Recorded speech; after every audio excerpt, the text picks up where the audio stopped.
Hello दोस्तों, नमस्कार। आपका स्वागत है हमारे YouTube चैनल मेरे हरि की कृपा ऑफिशियल पर। आज हम आपको नवरात्रि की छठी देवी कात्यायनी माता की कथा सुनाते हैं। सभी भक्तों बोलो, देवी कात्यायनी माता की जय। जय माता दी।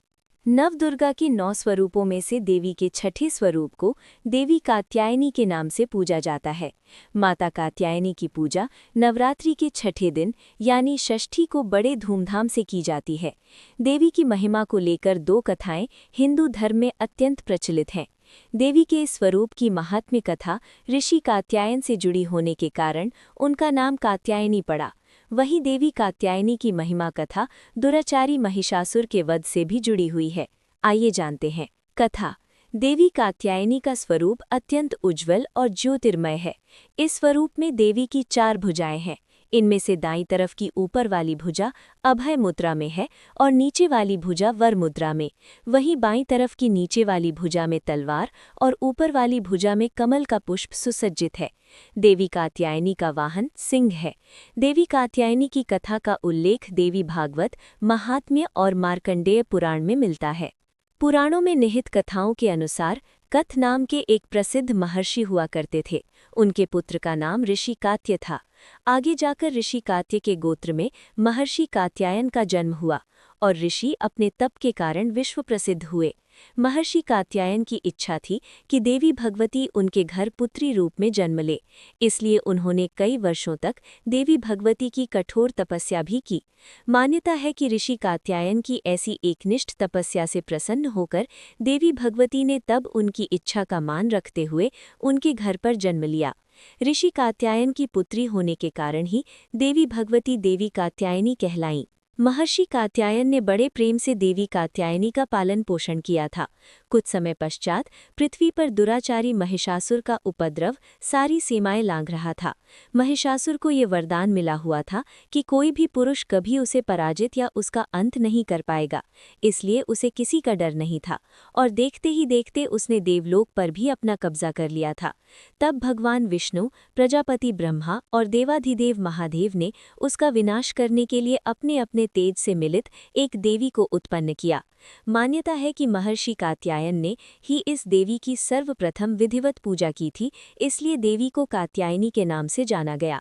वहीं देवी कात्यायनी से जुड़ी एक अन्य पौराणिक कथा के अनुसार देवी की उत्पत्ति महर्षि कात्यायन के यहाँ आश्विन महीने की कृष्ण चतुर्दशी को हुई थी। इसके बाद महर्षि ने शुक्ल सप्तमी, अष्टमी और नवमी तक देवी की अपने आश्रम में विधिवत पूजा अर्चना की और दशमी को देवी के इस स्वरूप ने महिषासुर का वध किया था। यही कारण है कि देवी के इस स्वरूप को देवी कात्यायनी के नाम से जाना गया था। महिषासुर का अंत करने के कारण देवी को महिषासुर मर्दिनी के नाम से भी जाना गया। इसके अलावा देवी कात्यायनी से जुड़ी एक और मान्यता ये भी है कि देवी दुर्गा का ये स्वरूप अमोघ फलदायिनी है। वृक्ष की गोपियों ने करुणावतार श्री कृष्ण को अपने पति के रूप में पाने के लिए कालिंदी यमुना के किनारे देवी कात्यायनी की ही आराधना की थी।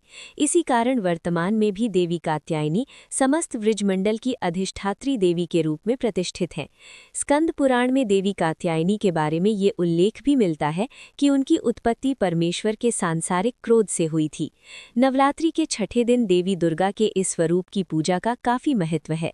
ऐसी मान्यता है कि देवी कात्यायनी की पूजा में लाल और सफेद रंग के कपड़े पहनना बहुत शुभ होता है।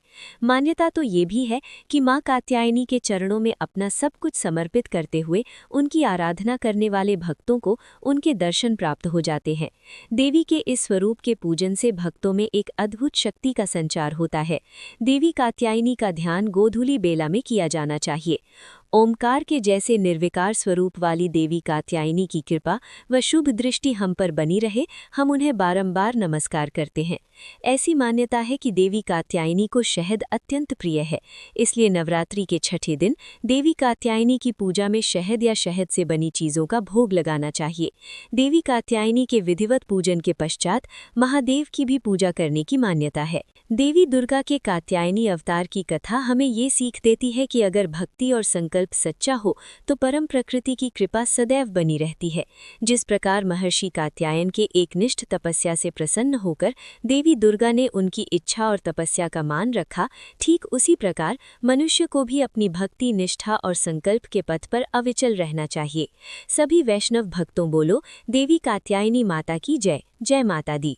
अगर आपको हमारे चैनल के माध्यम द्वारा प्रस्तुत वीडियो अच्छी लगती है तो हमारे YouTube चैनल मेरे हरि की कृपा ऑफिशियल को सब्सक्राइब, लाइक, कमेंट और शेयर ज़रूर करें और आप अपनी फैमिली और मित्रों को इस दिव्य भक्ति भाव से जोड़ें। धन्यवाद।